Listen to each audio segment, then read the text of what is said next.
Pemerintah Israel menyetujui pengangkatan Eyal Zamir sebagai Kepala Staf Angkatan Darat Israel untuk menggantikan Herzi Halevi yang mengundurkan diri bulan lalu. Eyal Zamir akan menjalankan tugasnya sebagai Kepala Staf Angkatan Darat Israel mulai 5 Maret 2025. Sebelumnya pada 21 Januari lalu, Herzi Halevi mengumumkan pengunduran diri dari jabatan tersebut karena menganggap dirinya gagal mencegah operasi banjir Al-Aqsa yang diluncurkan Gerakan Perlawanan Hamas pada 7 Oktober 2023.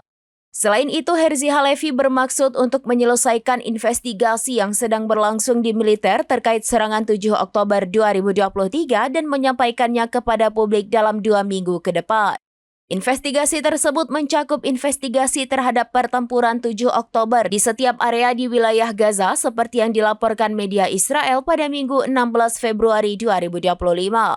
Perdana Menteri Israel Benjamin Netanyahu menekankan Eyal Zamir dapat mengubah wajah Timur Tengah selama masa jabatannya sebagai kepala militer Israel.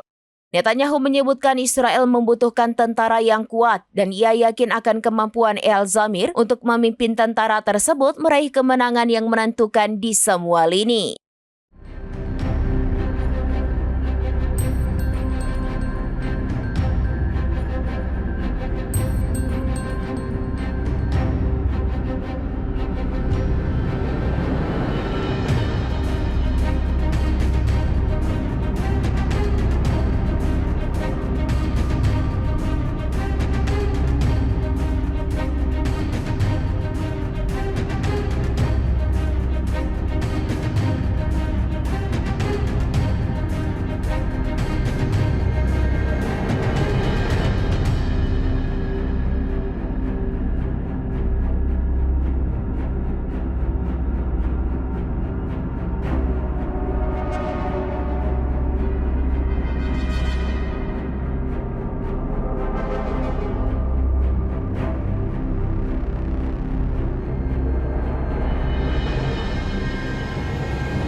Download Tribun X sekarang, menghadirkan lokal menjadi Indonesia.